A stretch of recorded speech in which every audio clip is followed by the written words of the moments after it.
I have number 16 in a different video, but it's at the end, so I'm just going to go ahead and work it out again. So here we're adding potassium hydroxide to this same solution. We know that we just calculated. I put 2 decimal places. Here's this, so there's the answer. Magnesium hydroxide is going to start precipitating out. We keep adding KOH. We're continuing to get magnesium hydroxide. At some point, our OH concentration is going to start precipitating calcium as well. And we want to know what's the concentration of magnesium when calcium begins to precipitate. And we're given a KSP there. Okay, so what we need to do, let's work on calcium first. This seems very complex. It's really not. So we're dealing with calcium because that's what we haven't dealt with yet. So let's deal with calcium.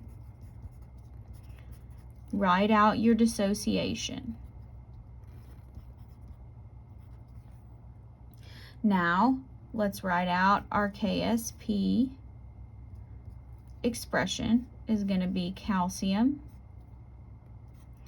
and OH minus squared. We're following the exact same process that we did up here. Okay, so KSP 4.68 times 10 to the minus 6 equals, we know what our concentration of calcium is from up here. So that's 0.011, and we're solving for OH minus. So same principle here. Take KSP 4.68, 10 to the minus 6, divide by your concentration. You can do this, M over K is definitely greater than 100. So we get 4.25 times 10 to the negative 4 equals our OH minus concentration squared. So let's take the square root. And so we start to get calcium once our OH concentration reaches 0.0206 molar. Okay, so that's the first part of the problem. What it's actually asking us to find is what is the concentration of magnesium at this point. So let's go back to our magnesium, MgOH2.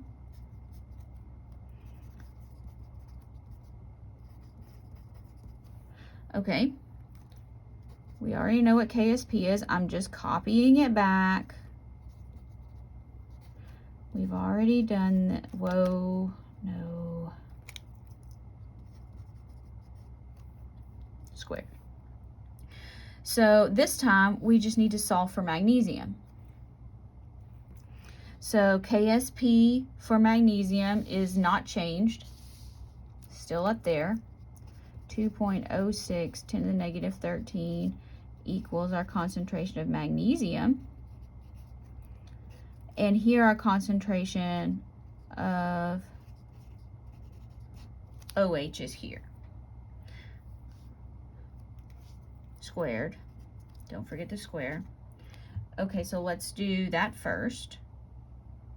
So this is already up here. So now I'm just going to square it. Get back here to 4.25. All right, so let's take 2.06, 10 to the minus 13. Let's divide by that answer. So once enough potassium hydroxide is added to start precipitating calcium hydroxide, there's a lot of different hydroxides going on in this problem. Our concentration of magnesium is really small. So remember, when we started out with the selective precipitation, we were at around 0.06 molar.